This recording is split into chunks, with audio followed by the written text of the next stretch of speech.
На ден пред утрешниот протест на работниците, првиот синдикалец Слободан Трендафилов возврати на нападите од ВМРО ДПМН. Несериозно е пратеник со 118, 16, 20 со минат труд колку и да му се илјади денари да го осудува председателот на Сојузот на синдикатите на Македонија за 60.000 денари плата.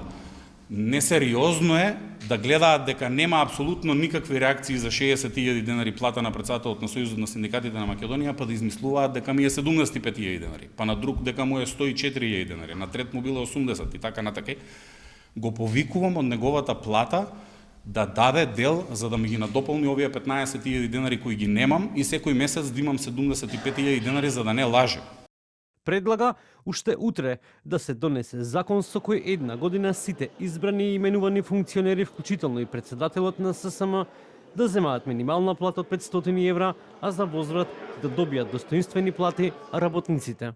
Следниот пат, текстот кој ќе го внесат во идиотот и кога ќе читаат од идиотот, да прочитаат дека тие се согласни, цела влада, цел парламент, сите избрани и именувани лица, директори, шефови, раководители и што уште не, кои се ухлебани на државна сметка цел живот, да примаме плата 500 евра минимална, колку што ќе примаат близу 200.000 работници во Македонија со тоа што тие го прават, имајќи во предвид дека до 32.000 денари плата во Македонија толку работници имаат плата.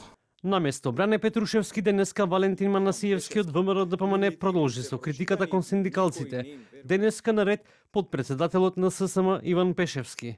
Манасиевски обвини дека Пешевски за 4 месеци заработува исто колку работниците за цела година, додека, како што вели, ги лаже со минимална плата. Дали Иван Пешевски е гласен синдикалец затоа што зема 80.000 денари плата?